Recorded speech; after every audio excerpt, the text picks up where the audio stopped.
Algernon's October with the check-in with Hip Hop United. I really like watching people who can figure out how to adapt to the ebbs and flows of the life experience. You're well-built survivors who create opportunity paths in the midst of confusion and find ways to create purpose from the pain. Watching our next guest navigate these shark-infested waters of business has been nothing short of inspirational, and that's why I call her your favorite entrepreneurs. We got to welcome Snoop to the check-in. How you doing, Gwen? Hey, what's going on, man? Thank you, Al. Thank you for that introduction. Hey, man, we are here to give everybody all the flowers. We're happy to have you in the building. How you feeling today, first of all? Hey, you know what? It's good to get your flowers while you living. You know what I'm saying? Some of us, we don't get them until we gone, you know what I mean? And then we can't see it. So I'm feeling great, man. You know, today is the premiere viewing event tonight for my new show, Snooping for Love. So put a lot of hard work into it. Definitely going to be showing a very different side of myself. So, well, we jumping right on in. I know that is premiering today. Tell us about the show and what you're looking for in terms of love. Like, describe what that ideal person is for you. For sure. So first and foremost, you know, I decided to do this show. I am freshly off of a divorce, you know, marriage. My divorce took place last year. I was married for 2 years. I was with my ex for 4 years. And of course, like anybody that gets married, you know, thought that would be the person that I would spend the rest of my life with. Unfortunately, during our marriage, my only child, my daughter, and my only child passed, and it really, you know, caused a monkey wrench and a lot of turmoil, you know, in our marriage, you know, that we just couldn't bounce back from. And so I have always wanted to be in the TV and film space, right?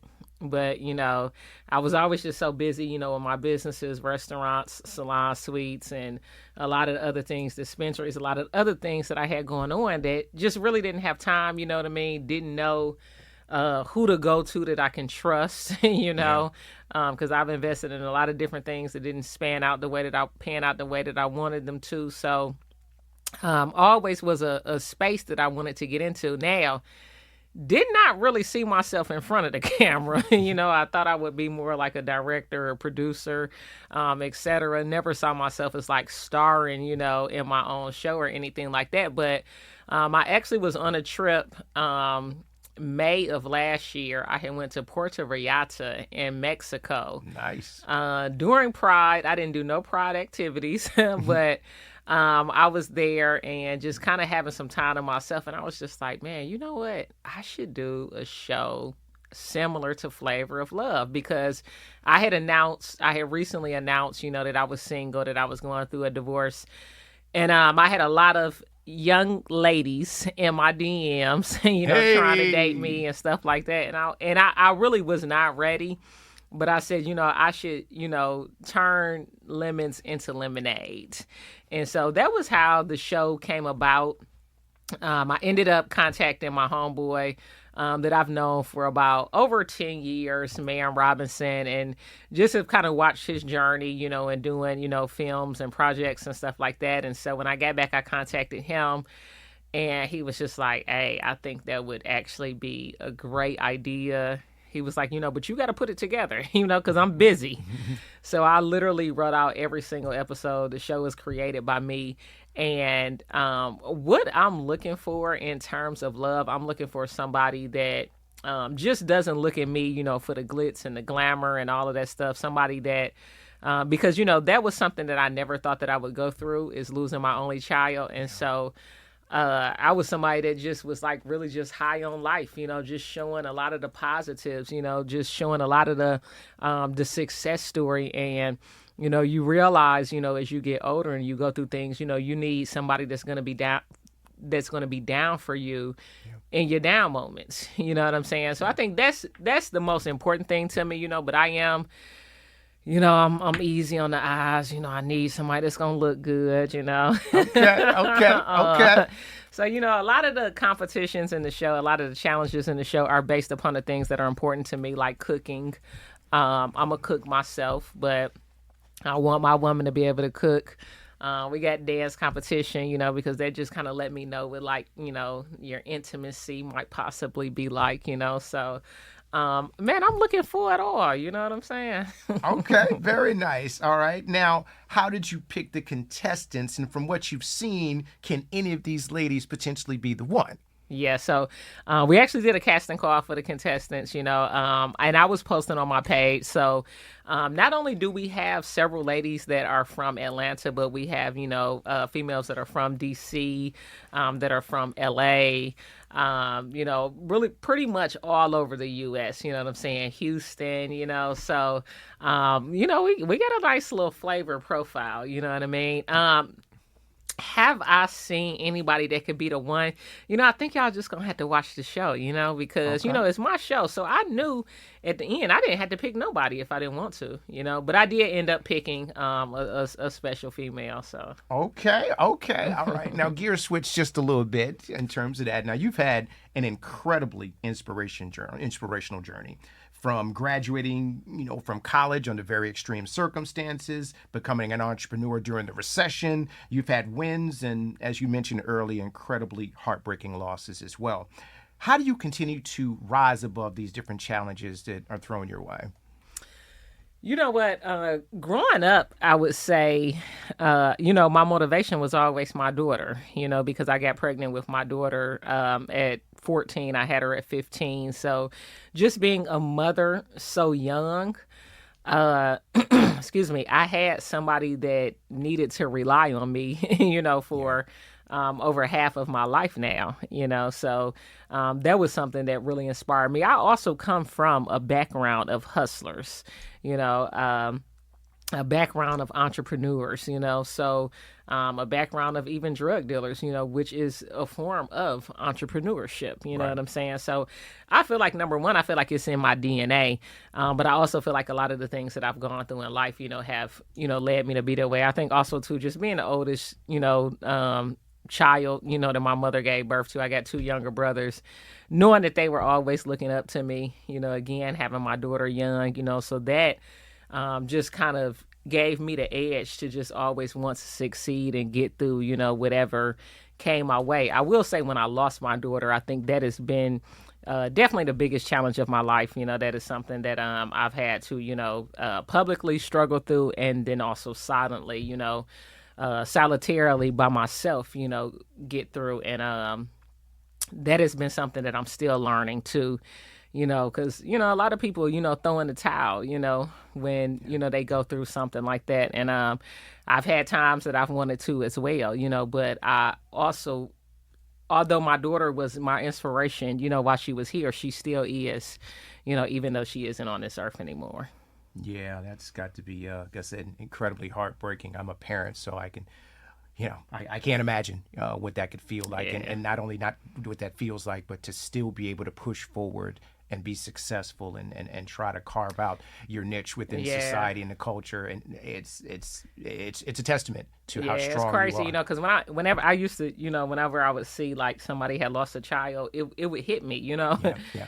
And I guess it was, I don't know, I guess God kind of preparing me, for what I may go through. But I just would always be like, oh my God, I hope I never had to go through that. You know what I'm saying? But, we never know what God is going to take us through, so. No, you don't. I'm also the son of a 16-year-old as well. So I say that to say I know the amount of strength that it takes to be able to lift yourself up from those circumstances and situations. So definitely respect a lot of what you've had to do.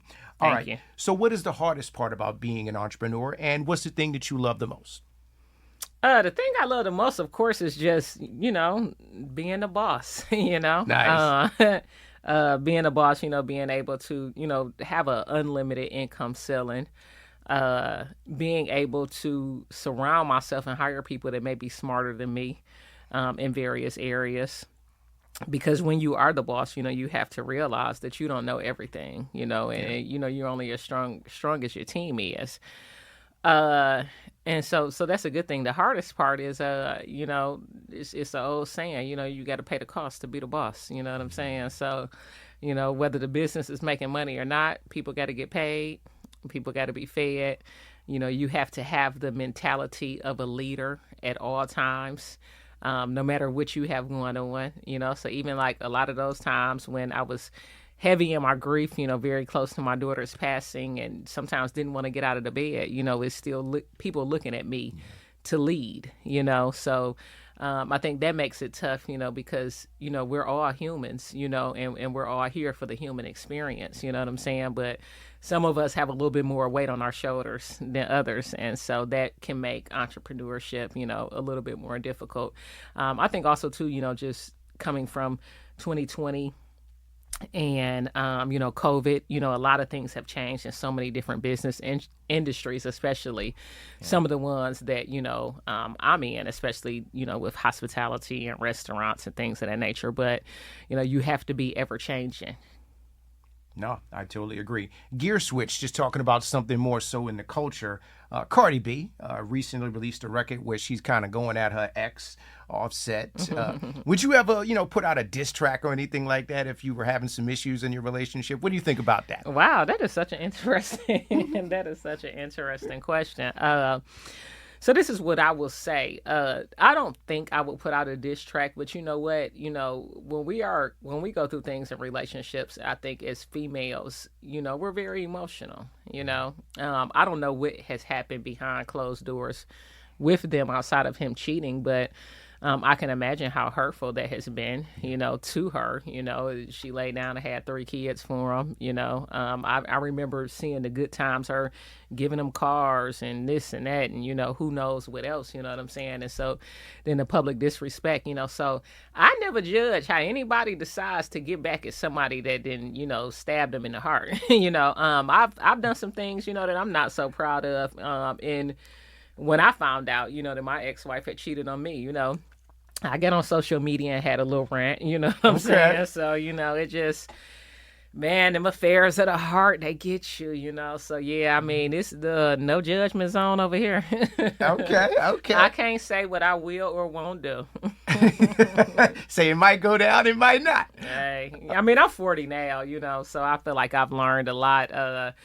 I'm in therapy. I'm working on myself. I'm healing. But shit, don't test me now. I ain't a killer, but don't push me. All right, cool. Tell me about your portfolio of businesses and how did you definitely end up doing business with 2 Chainz? So my portfolio of businesses. So I own Esco Restaurant in Topless with the Grammy Award winning rapper 2 Chainz. I actually decided to franchise that business back in 2021. So we have about 5 different locations, 6 different locations throughout the country. I also have a brand called Remedy Spa Salon Suites that I own by myself solely. I franchise that brand, so I got about 7 locations throughout the country. I have a luxury car rental service. I got a dispensary, Pineapple Express in LA. One of the main things that I really do is that I'm a consultant, I'm a coach, so I help, I've helped almost 600 people open up their own salon suite business all throughout the country, and even have some students, in other countries as well. So I also do the National Salon Suites Conference. So this is our 3rd year annually doing the National Salon Suites Conference. I have a book coming out July 18th, which is actually my daughter's birthday. It's called Who is Snoop? And it's a double book. So the first part of the book centers around my life and everything I've been through, my entrepreneur journey, my personal experiences. And then the other side of the book is called Grieve, Grow, and Go. And it's, how do you get through, grieving and loss, And then, of course, I am the creator, the star, and the executive producer of Snooping for Love. Hey, always a busy day, always a lot going on. And just to wrap our conversation up, when an entrepreneur has a setback or, takes an L eventually, what are some of the strategies they can use to get back on track? Man, I think, first of all, just kind of take a minute to yourself, digest the loss, digest the setback. We are going to encounter them. Don't think that just because what you're going through, you know what I mean, that, you're a failure or that you can't win, because every successful person that you see has gone through something. You know what I'm saying? That's what makes the success even more fruitful, you know what I mean, is the journey, Secondly, always remember your why. Why are you doing this? You know what I'm saying? You have to have a strong why. For me, I had to reconstruct my why, because my why for me most of the time was my daughter and my legacy. I'll never forget reading online shortly after my daughter passed. Somebody was like, man, all that hard work she put into, and now it's gone because her daughter is gone. She won't have anybody to, give that to. So, but always remember what your why is. And sometimes that why changes, And then thirdly, man, dust yourself off. You cannot stay in that hard space. You can't stay in that loss. You can't simmer in that. You know what I'm saying? So just always, a lot of things are just about mindset. You know what I'm saying? Before you even start something, you have to have a winning mindset. You have to have a survivor's mindset, because we know that like nothing worth having does not come without challenges, right. So we know that there's going to be challenges, so it's not what or when. We know it's going to happen, you know what I mean? But it's how do we get past that? How do we move past this bridge to get to the next thing? You know what I'm saying? So, and I think, always just balance too in life, I always used to say, work hard, play hard, you know what I mean? So, hey man, have balance, Wise words, wise words. Well, we appreciate you coming through to the check-in and sharing your story and talking about your upcoming show, Snooping for Love, premiering tonight. Make sure everybody checks that out when it does drop. We wish you continued success and blessings as you go on your journey for love and happiness. Please tell everybody where to find you, and we already know what you got coming up. Absolutely, man. Hey, look, y'all can find me and follow me on IG at Who Is Snoop. Y'all make sure y'all follow the show, Snooping, the number 4, Snooping for Love. And then we got the website, Snooping, spelled 4 out. So Snooping for FOR love.com. And then my personal website is Who Is Snoop. Hey, y'all come check me out. Peace. That's what's up. Make sure you subscribe to Hip Hop United on the iHeart app. Select Hip Hop United. Put us in the presets. We appreciate all the support. Make sure you tell a friend to tell a friend. Snoop, you've officially been checked in with Hip Hop United. Let's go. Hey, appreciate it.